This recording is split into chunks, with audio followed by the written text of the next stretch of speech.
So yun, good morning mga kabisay, mega love shoutout sa inyong lahat. Isang pinagpalang umagang medyo maliwalas ang ating panahon. At the same time, andito tayo sa ating gagawin itong hagdan mga kabisay. At tulad ng dati, wala naman tayong ibang naikukwento sa inyo kundi tungkol dito sa ating ginagawa. Ngayon ay may iba naman dahil kung 2 araw akong puro tabas, sa ngayon ay magkakabit na ako mga kabisay. Pero sana naandyan kayo, samahan niyo ako hanggang matapos ang video ito nang hindi kayo maipabarangay. Barangay talaga, so let's go at imbisitahin guys. Ayan guys, at ito, nakaready ng aking mga ikakabit. Ayan. At kanina, umalis ako, kaya medyo tanghali na ako nakapag-umpisa. Pero hindi pa rin nakakapag-umpisa guys dahil ito nga, nagre-ready pa lang. At ito ang mga ikakabit ko. Kompleto ng bawat step niyan. Meron na siyang mga tinabas na tiles. Ang pagkabit na lang.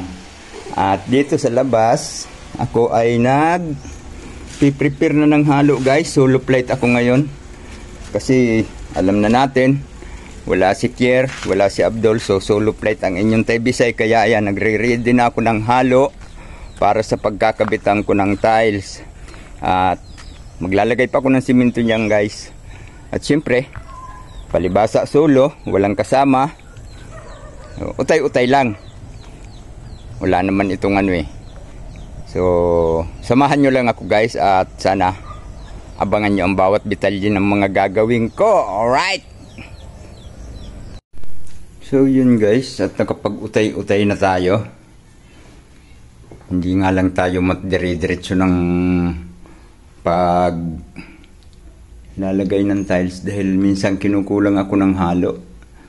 Dahil kung gaano kaliwalas kanina ang panahon, ngayon naman ay paulan-ulan at nananayming lang tayo guys. Ayan, nakapagkabit na tayo ng 5 piraso. At medyo maliwag dahil hindi tayo nakakabilo ng galaw. Umuulan eh. Ayan. Meron na tayong 5 pirasong naikabit. Simula dun sa ibabaw na yun. Ito na ang nakabit natin. At meron na tayong konting nagawa. Pero yun nga, tumatiming tayo sa oras. Or tumatiming sa galaw ng panahon. Kasi kung makikita nyo mga kabisay, ay medyo grabe ang kaulapan. Madilim ang paligid. Or makulimlim. Hindi madilim dahil nakikita ko naman eh. Nagkikita naman tayo. Ayan, medyo makulimlim mga kabisay oh. At yung aking halo ay naandun. Ayun, tinaklubang ko. At hindi ako makabilo dahil pag naubusan ako ng halo, maghihintay akong mawala ang ulan. At ngayon, kumuha ako ng halo dahil walang ulan. Pero maya maya, kakain muna ako. So, antabayanan na lang natin mga kabisay ang mga susunod na gagawin ko. Dahil medyo hindi madali. Mabagal ang takbo ng ating trabaho dahil sagabal ang takbo ng panahon. Ayan. So, abang-abang na lang mga kabisay. So yun guys, at nakapagkabit na tayo ng 11 piraso. Ayan. Pero hindi ko pa nga lang nalilinis dahil hindi katatapos ko lang. At ayan, maya maya lilinisin ko pa to guys para bukas wala nang maiwang dumi. At magpapatuka muna ako sa aking mga alaga dahil ang oras natin ay, ewan ko kung anong oras na. Tingnan muna natin dito sa ating cellphone.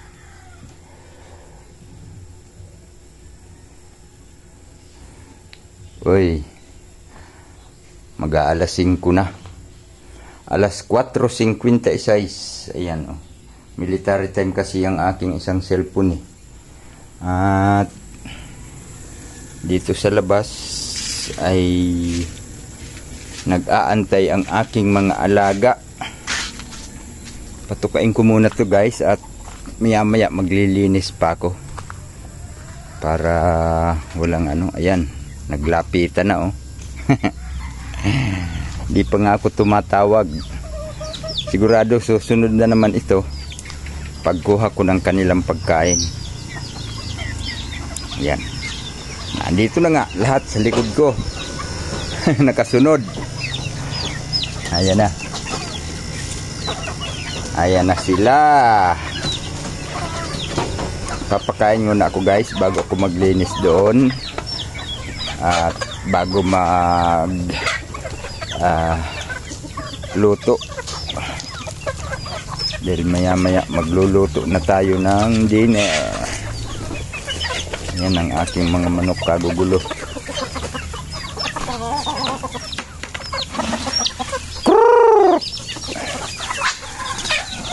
Kaya ang dami.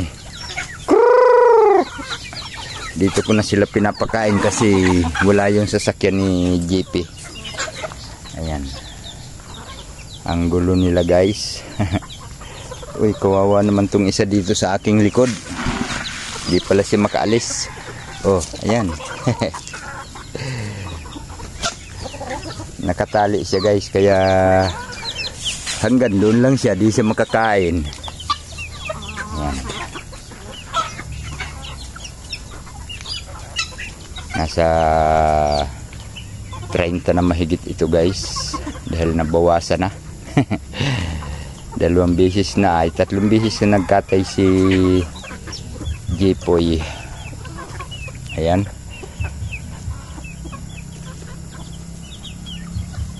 At ito na guys, nalinis na natin ang mga tiles na ating ikinabit. Or aking ikinabit pala. Dahil tinanggalan ko na ng mga to yung simento. Kaya ayan, dito tayo sa taas para maklear. Dahil pag nandun tayo sa baba, ayan o, diba? At nakaonsing baitang lang tayo at kalahati pang nalalagyan. Pero bukas, madidiretso ko na yun hanggang doon sa baba. Yun lang muna ang ating update ngayon.